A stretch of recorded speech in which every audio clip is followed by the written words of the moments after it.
আজকে খুব সহজে ছোলার ছাতু বাড়িতে তৈরি করেছি। আর ছোলার ছাতুটা কিন্তু একদম দোকানের মতো হয়েছিল। এইভাবে করে অনেক দিন ঘরে রাখতে পারবেন। নমস্কার বন্ধুরা, পিয়ালি লাইফস্টাইল উইথ ভিলেজ ফুডে সকলকে স্বাগত জানাচ্ছি।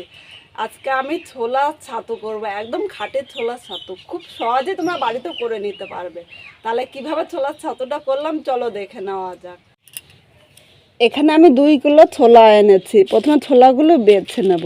দেখো ছোলার মধ্যে কিন্তু এরকম মাটি থাকে, এই মাটিগুলো বেছে নিতে হবে, নাহলে ছোলাটা আমি যদি ভাঙাই পরে কিন্তু মাটি মাটি লাগবে, খেতে একদম ভালো লাগবে না। এখানে ছোলাটা পরিষ্কার করে বেছে নিয়েছি। আর ছোলার মধ্যে দেখো কত মাটি ছিল। এই মাটির শুদ্ধ ছোলাগুলো ভাঙালে একটুও ভালো লাগতো না খেতে। এবার ছোলাগুলো আমি এরকম একটা গাবলার মধ্যে নিয়ে নিলাম। এখানে আমি 2 কিলো ছোলা নিয়েছি, তোমরা ছোলাটা কম বেশি করে নিয়ে নিতে পারো। এখন আমি এই ছোট্ট একটা বাটিতে অল্প একটু জল নিয়ে নিলাম। আর এর মধ্যে আমি 1/2 চামচ হলুদ নিয়েছি। এই জলের সাথে ভালো করে মিশিয়ে নেব।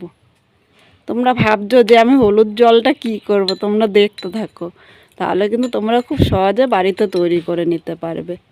এবার এখানে হলুদ জলটা দেখো ভালো করে মিশিয়ে নিয়েছি।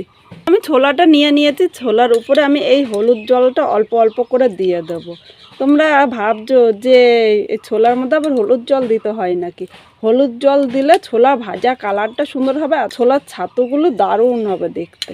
এবার এই হলুদ জলটা আমি মিশিয়ে নেব একসাথে, কিন্তু খুব বেশি আমি হলুদ জল দেবো না। হলুদ জলটা এরকমভাবে দিতে হবে যাতে গা ভেজা থাকে। দেখো নিচে কিন্তু কোনো জল ভাব নেই, দিকে এতটা এখনও হলুদ জল আছে। এই জলটা কিন্তু আমি দেবো না, এই জলটা আমি রেখে দেবো, অন্য সময় রান্নার কাজে ব্যবহার করব। এবার এখানে আমি হলুদ জলটা ছোলার সাথে ভালো করে মিশিয়ে নিয়েছি।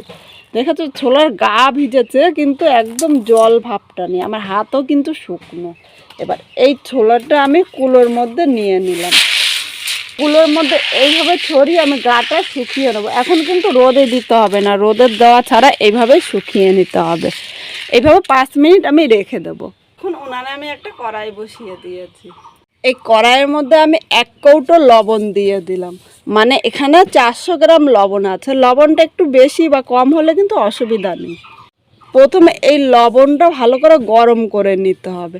আমি এখানে লবণ দিয়েছি, তোমরা লবণের পরিবর্তে বালি দিয়েও করতে পারো, কিন্তু আমার কাছে ভালো বালি ছিল না, তাই আমি লবণটা দিয়ে করব। এবার লবণটা ভালো করে আমি গরম করে নেব। আর লবণটা ঠান্ডা অবস্থায় দিলে কিন্তু একটা ছোলাও ভালো ভাজা হবে না। এদিকে লবণটা কিন্তু গরম হয়ে গিয়েছে। এখানে 5 মিনিট পর ছোলাটা নিয়ে এসেছি। দেখো ছোলা গা কিন্তু এখন আর ভেজা নেই, একদম শুকিয়ে গিয়েছে। এর জন্য বলেছিলাম রোদে দিতে হবে না।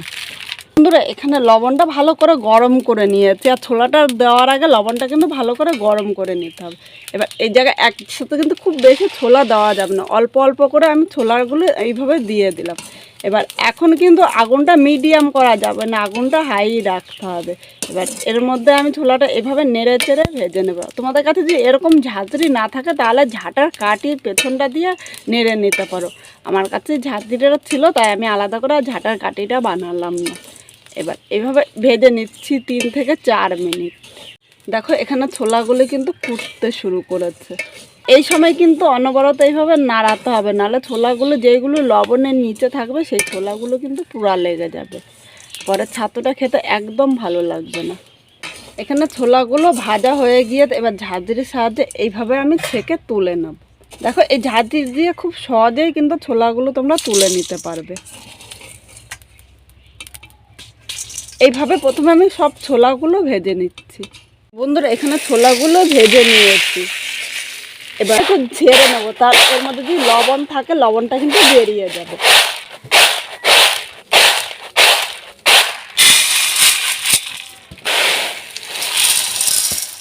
এখন ছোলাগুলো আমি মিক্সচারে গুঁড়ো করে নেব। তোমরা ইচ্ছে করলে কিন্তু এটা মেশিনে গুঁড়ো করে আনতে পারো, কিন্তু আমি বাজারে আজকে যাব না, আর এই জায়গায় তো 2 কিলো ছিল, বেশিক্ষণ লাগবে না। তাহলে মিক্সচারে আমি গুঁড়ো করে তারপর তোমাদের আবার দেখাচ্ছি।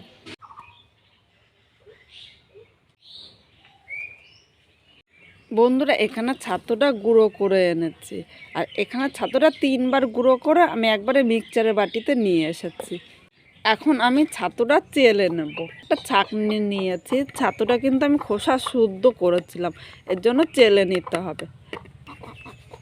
ছাতুর কালারটা কিন্তু দারুণ এসেছে, আর এইভাবে একবার দেখলে খুব সহজেই তোমরা বাড়িতে করে নিতে পারবে। এই ছাতুটা কিন্তু একদম খাঁটি, এর মধ্যে কিন্তু কিছু আমি মেশাইনি। এবার এইভাবে আমি চেলে নিচ্ছি।